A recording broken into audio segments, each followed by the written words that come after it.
हर रोज एक नई कहानी देखने के लिए चैनल को सब्सक्राइब करें और बेल आइकन दबाना ना भूलें। मोहल्ले की सभी बहुएं मिलकर मीना के घर आती हैं, जिनमें से आराध्या नाम की एक औरत मीना को आवाज लगाकर बोलती है, ओ मीना आंटी, जरा बाहर आओ। आज तुम्हारी वजह से हम सबके घरों में कलेश हो रहा है और तुम खुद बड़े आराम से अपने घर में दुबक कर बैठी हो, दूसरों के घर में आग लगाकर। आखिर किस बात पर ये सब बहुओं की टोली इकट्ठी होकर मीना के घर आई है? चलिए जानने के लिए कुछ समय पीछे जाकर देखते हैं। मीना अपने बेटे पारस की शादी करने के बाद बड़े ही आराम से जिंदगी गुजार रही थी, क्योंकि उसकी बहू नेहा घर की सारी जिम्मेदारियां बहुत अच्छे से संभालती थी और अपनी सास की भी पूरी सेवा करती थी। सब कुछ एक अच्छे सपने की तरह चल ही रहा था। तभी एक दिन मीना की दादी सास सावित्री देवी गांव से उनके घर आती है, जिसको देखकर मीना बोलती है, अरे अरे माँ जी, आप यहाँ, मेरा मतलब अकेले आई हैं? अरे खड़ी खड़ी सवाल ही करती रहेगी या मेरी पोटली भी पकड़ेगी? हाँ हाँ माँ जी, दीजिए। अरे नेहा बहू, जरा पानी लेकर आ, देख तेरी दादी सास आई है। मीना अपनी दादी सास को पकड़कर सोफे पर बैठा देती है, जिसके बाद नेहा पानी लेकर आती है और अपनी परदादी सास के पैर छूकर उनका आशीर्वाद लेती है, जिसके बाद सावित्री देवी बोलती है, अरे मीना, नई बहू तो बड़ी संस्कारी लाई है और दिखने में भी बड़ी सुंदर है। तुझे कहाँ मिल गई? माँ जी, बस अब मेरे कर्मों का फल है। मैंने भी कुछ पुण्य किए होंगे, तभी इतनी संस्कारी बहू मिली है। अरे तू तो रहने ही दे, तेरे कर्म तो मैं बड़े अच्छे से जानती हूँ। शादी के बाद जब तू आई थी ना, तो सास के काम को ना कहना तेरा सबसे पसंदीदा काम था। क्या माँ जी, आप भी ना? अच्छा, आप इतनी दूर से अकेली आई हैं, कोई साथ नहीं आया आपके?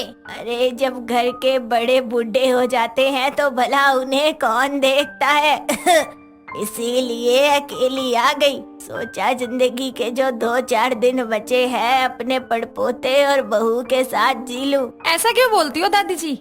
अभी तो आपको अपने परपोते के बच्चों को भी खिलाना है। जुग जुग जियो मेरी बहू, तेरे गुणों के साथ साथ तू भी बहुत मीठी है, सदा सुखी रहो।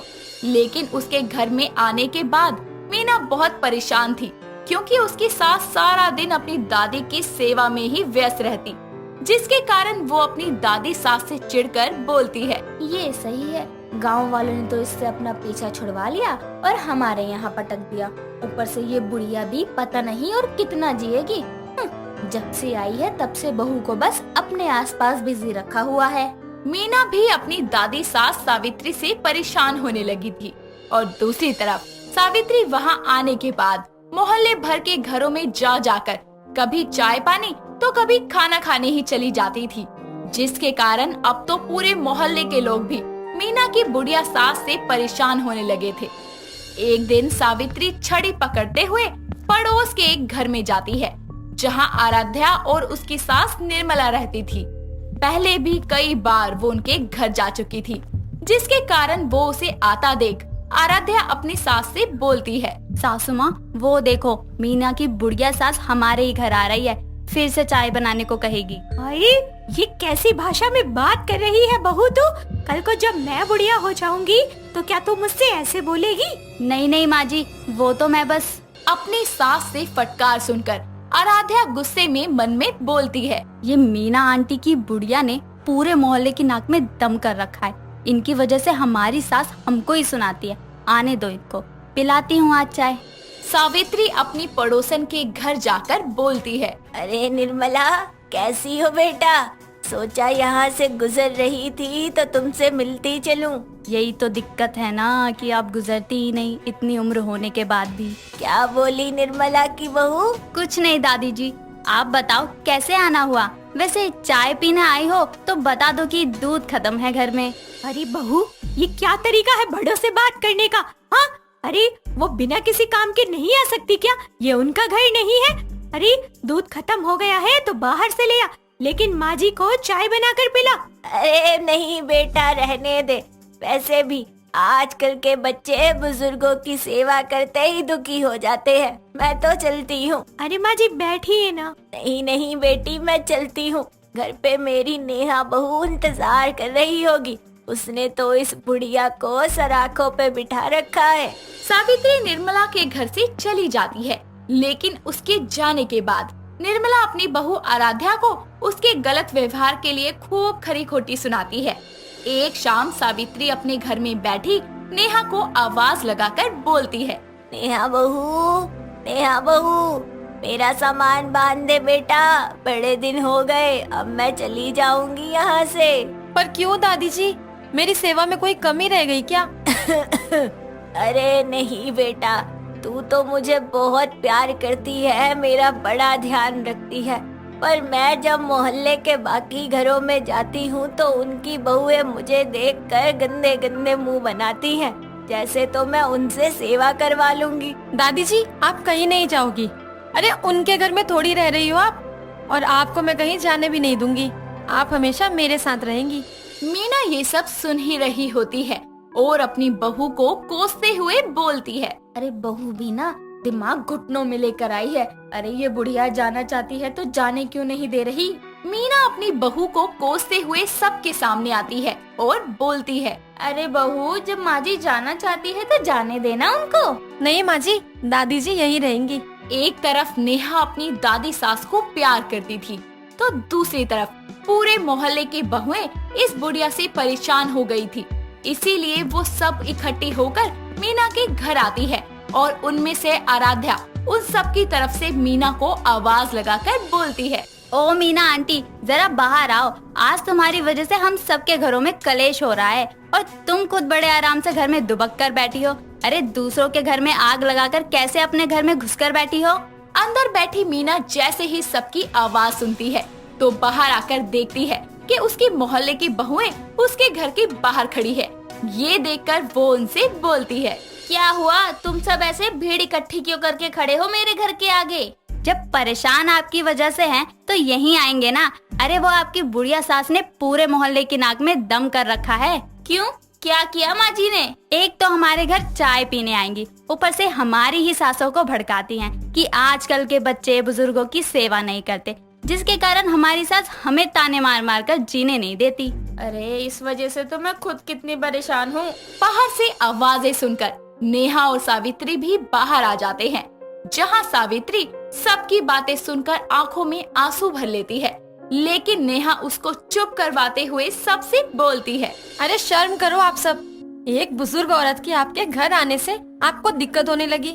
क्या आप सब पूरी जिंदगी ऐसे ही रहेंगे, कभी बूढ़े नहीं होंगे? हाँ होंगे तो ऐसे हर किसी के घर में जाकर कलेश नहीं मचाएंगे, जैसा तुम्हारी इस बुढ़िया ने मचाया हुआ है। पहले तो अपनी जुबान संभाल कर बात करो आराध्या। मेरी दादी सास के खिलाफ मैं कोई गलत शब्द नहीं सुनूंगी। और जो तुम कह रही हो ना कि तुम ऐसी नहीं होगी, तो बता दूं, बुढ़ापे में आकर दिमाग बच्चों जैसा हो जाता है। बुजुर्ग भी हमसे एक बच्चे की तरह केयर चाहते हैं, प्यार चाहते हैं। क्या इतना देना भी मुमकिन नहीं है तुम लोगों के लिए? अगर हाँ तो भगवान करे तुम लोग भी इसी मंजर से गुजरो, ताकि तुम्हें पता लगे जब अपने ही घर में अपने ही बच्चे जब आपके बूढ़े होने पर बोझ समझे तो कैसा लगता है। नेहा की बातें सुनकर सभी की आंखें शर्म से झुक जाती है।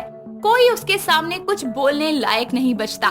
उसकी सास मीना को भी इस चीज का पछतावा हुआ, जिसके बाद वो बोलती है, सही कहा तूने बहू, इन सब का तो पता नहीं, लेकिन आज तेरी बातों ने मेरी आंखें जरूर खोल दी है। अब माँ जी आपको कहीं जाने की जरूरत नहीं है। नेहा के साथ साथ मैं भी आपकी सेवा करके पुण्य कमाऊंगी। नेहा की वजह से सबको अपनी गलती का एहसास होता है और वो ये समझ जाते हैं कि बुजुर्गों से पीछा छुड़ाया नहीं जाता, बल्कि उनको उम्र के इस दोराहे पर प्यार और सम्मान दिया जाता है। श्रेया एक बहुत ही फैशनेबल लड़की थी। उसको क्रॉप टॉप पहनना बहुत ही ज्यादा पसंद था। वो हमेशा डिफरेंट टाइप्स के क्रॉप टॉप पहना करती थी, जैसे कि frill crop top, layered crop top, chemo crop top, V neck crop top etcetera. उसके परिवार में उसके पिता नमन और माँ कोमल रहा करते थे। ऐसे ही एक दिन श्रेया अपने बॉयफ्रेंड नवनीत के साथ एक मॉल में जाती है और बहुत सारी शॉपिंग करती है। तभी नवनीत बोलता है, यार ये टॉप ना तुम हमारे बहुत स्पेशल डे पे पहनना। वैसे श्रेया, कब तक हम ऐसे ही घूमते रहेंगे यार? क्या मतलब है तुम्हारा? तुम्हें ये सब अच्छा नहीं लगता क्या? पागल, मेरा वो मतलब नहीं है। मैं हमारी शादी के लिए बोल रहा हूँ। अरे ओ पागल, दिमाग तो ठिकाने पे है ना? मैं नहीं शादी करने वाली तुमसे। अच्छा, तो अलग होना चाहती हो मुझसे? हाँ शायद। अलग होके तो दिखाओ। ना तो होऊंगा और ना ही तुम्हें होने दूंगा। देखो अभी के लिए ना इस बात को यहीं खत्म कर दो, मुझे बात नहीं करनी इस बारे में। दिन बीतते जाते हैं और नवनीत की शादी की बात श्रेया को खटकती रहती है। वो जल्द से जल्द उससे पीछा छुड़ाने की सोचने लगती है। ऐसे ही एक रात वो एक सुनसान जगह पर उसे बुलाती है। वो दोनों वहाँ पहुँच जाते हैं। नवनीत चारों तरफ देखता है, जहाँ सिर्फ और सिर्फ जंगल और खाई होती है। तो श्रेया उससे कहती है, ये देखो बेबी, आज हमारा स्पेशल डे है ना, और मैंने तुम्हारा फेवरेट ब्लैक टॉप भी पहना है, और मुझे तुमसे एक जरूरी बात कहनी है। क्या? बोलो। यही कि मैं तुमसे बहुत प्यार करती हूँ नवनीत। ये बोलने के लिए यहाँ बुलाया है? मैं जानता था तुम भी मुझसे दूर नहीं रह सकती। I love you darling. I love you too जान। प्यार व्यार कुछ नहीं है मेरी जान, सब पैसे का खेल होता है, और आज तुम्हें ये बात अच्छे से समझ आ जाएगी। नवनीत खाई के बहुत करीब आ चुका था। तभी श्रेया उसको खाई में धक्का मार देती है। शादी करनी थी ना तुम्हें मुझसे? दूर नहीं होने दोगे मुझे खुद से? लो, मैंने तुम्हें ही दूर भेज दिया, कर लो शादी। ऐसे ही समय बीतता रहता है और श्रेया एक बहुत ही अमीर और अपनी उम्र से दोगुने आदमी रोहित शेट्टी से शादी कर लेती है और अपने पति के साथ एक खुशहाल जीवन बिताती है। ऐसे ही एक दिन श्रेया क्रॉप टॉप पहने रोहित के सामने आती है। तो रोहित उससे कहता है, ये क्या पहना है तुमने? क्रॉप टॉप है बेबी, मुझे बहुत पसंद है। ऐसा लग रहा है बच्चों के कपड़े पहन कर आ गई हो। नहीं मेरी जान। अभी के अभी साड़ी पहन कर आओ और दोबारा कभी मत पहनना ये। ओके, अभी पहन के आती हूँ, गुस्सा क्यों कर रहे हो? श्रेया साड़ी पहन कर आती है। दोनों पति और पत्नी एक दूसरे को हक कर लेते हैं। तभी रोहित श्रेया से बोलता है, अब लग रही हो ना रोहित शेट्टी की पत्नी। अच्छा जी। तुम ऐसे ही अच्छी लगती हो, तुम्हें किसी भी वेस्टर्न ड्रेस की कोई जरूरत नहीं है। ओहो, अब बड़ा प्यार आ रहा है अपनी बीवी पर। जब पत्नी इतनी खूबसूरत हो तो पति का दिल तो मचल जाएगा ही ना। ऐसे ही समय बीतता रहता है और एक रात श्रेया जब सो रही होती है तो अचानक उसकी आंख खुलती है। तो वो देखती है कि नवनीत उसके सामने खड़ा है। वो जैसे ही कमरे की लाइट ऑन करती है, वहाँ कोई नहीं होता। वो सब कुछ बुरा सपना समझकर एक बार फिर से सो जाती है। दिन बीतते जाते हैं। ऐसे ही एक सुबह जब श्रेया बाथरूम में होती है तो बाथरूम में अलग अलग क्रॉप टॉप होते हैं जिस पर लिखा होता है, मार डालूंगा। ये सब देखकर श्रेया डर जाती है और जोर जोर से चिल्लाते हुए बाथरूम से बाहर रोहित के पास जाती है। रोहित, रोहित मुझे बचा लो, वो मुझे मार देगा, वो वापस आ गया। क्या हुआ? कौन मार डालेगा? तुम इतना डरी हुई क्यों हो? वो बाथरूम टॉप, उसपे वो लिखा था, मार डालूंगा, मार डालूंगा। देखो, सांस लो और मुझे पूरी बात बताओ। श्रेया उसे टॉप पर लिखे मैसेज के बारे में बताती है। दोनों पति पत्नी वहाँ जाते हैं। जैसे ही रोहित बाथरूम का दरवाजा खोलता है तो वहाँ ऐसा कुछ नहीं होता। ये सब देखकर श्रेया के तो होश ही उड़ जाते हैं। तो रोहित बोलता है, देखो, यहाँ कुछ नहीं है। कितनी बार कहा है तुम्हें ये हॉरर मूवी मत देखा करो। हाँ, मेरा वहम ही था। तुम चलो, मैं आती हूँ। ऐसे ही समय बीतता रहता है और श्रेया को ऐसा लगने लगता है कि नवनीत उसके आसपास है। और जब उसे याद आता है कि उसने तो उसे कब का मार दिया है तो वो वापस से अपनी बेफिक्र जिंदगी जीने लगती है। ऐसे ही एक दिन श्रेया छत पर घूम रही होती है कि तभी अचानक उसके घर की लाइट चली जाती है और हर तरफ अंधेरा हो जाता है। रोहित, कहाँ है आप? सुनिए, कहाँ है? देखिए ना, लाइट को क्या हो गया? तभी अचानक कोई उसके पीछे से वहां आता है और श्रेया को कमर से कसकर पकड़ लेता है। उसे लगता है कि वो उसका पति है, मगर वो कोई और होता है और श्रेया उसे अपना पति समझकर उससे कहती है, रोहित, आप भी ना, अंधेरे में रोमांस सूझ रहा है आपको। पहचाना नहीं मेरी जान? मैं नवनीत, तुम्हारा पहला प्यार। क्या? तुम्हें तो मैंने मार दिया था। नहीं, मारा तो नहीं था, पर तुमने कोई कसर भी नहीं छोड़ी थी मुझे मारने में। और ये पसीना कैसा, कितना तड़पाया है तुमने मुझे अपने करीब आने के लिए। प्लीज मुझे जाने दो, मुझे माफ कर दो। ऐसा मत कहो, आज मुझे प्यार करने दो। तुम जान हो मेरी, दूर कैसे जाने दूं तुम्हें। प्लीज नवनीत, मुझे माफ कर दो, मुझसे बहुत बड़ी गलती हो गई, मुझे जाने दो। नवनीत श्रेया को छत से धक्का मार देता है।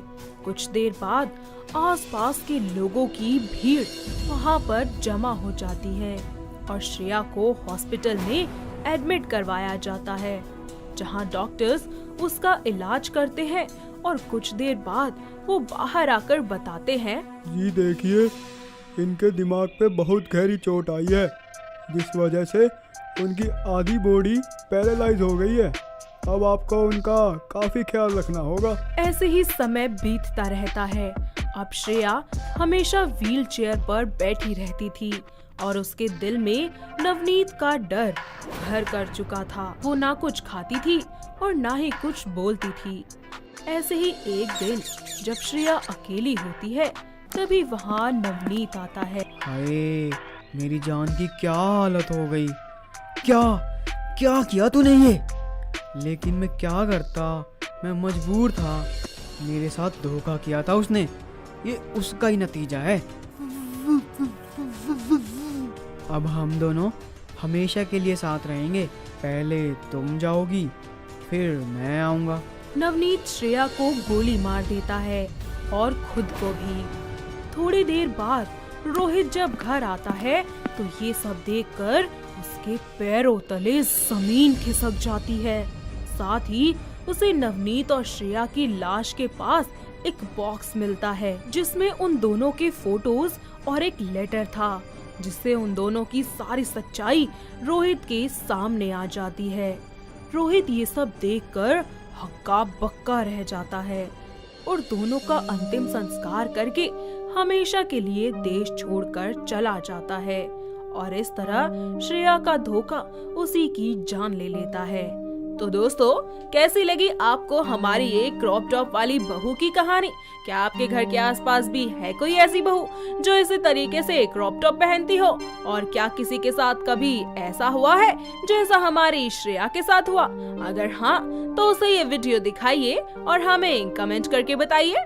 दोस्तों, अगर आपको ये कहानी पसंद आई तो इसे लाइक करें, शेयर करें और कमेंट करके बताएं कि कहानी में आपको सबसे अच्छा क्या लगा।